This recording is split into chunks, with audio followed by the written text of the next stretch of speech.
une parole est une pensée exprimée. En vérité, avant que la parole ne soit exprimée, elle est d'abord une pensée. Et avant que la pensée ne soit exprimée, elle est d'abord une volonté. Donc, cette volonté se traduit en pensée et cette pensée devient une parole exprimée. Je vais vous lire quelque chose. Je suis dans le livre de la Genèse. Je vais commencer au chapitre 1, au verset 1. Au commencement, Dieu créa les cieux et la terre. La terre était informe et vide. Il y avait des ténèbres à la surface de l'abîme. Et l'Esprit de Dieu se mouvait au-dessus des eaux. Dieu dit que la lumière soit, et la lumière fut.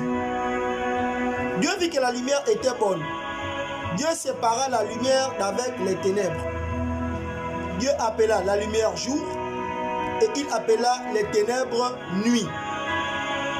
Ainsi il y eut un soir et il y eut un matin. Ce fut le premier jour.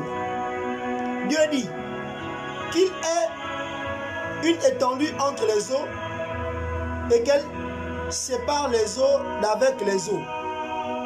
Dieu fit l'étendue et il sépara les eaux qui sont au-dessous de l'étendue d'avec les eaux qui sont au-dessus de l'étendue.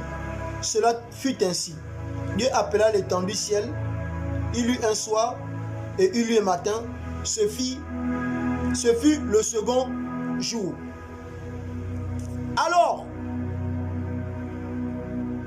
au commencement, Dieu créa les cieux et la terre. La terre était informe et vide. Il y avait les ténèbres à la surface de l'abîme et l'Esprit de Dieu se mouvait au-dessus des eaux.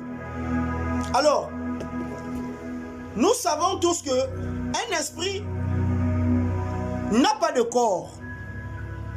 Un esprit reste avant tout invisible à l'œil nu.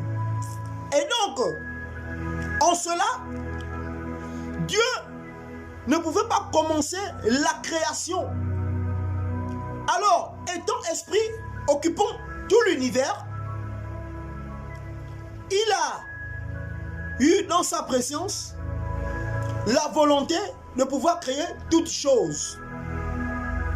Alors il dit que la lumière soit. Et lorsque Dieu prononça cette parole,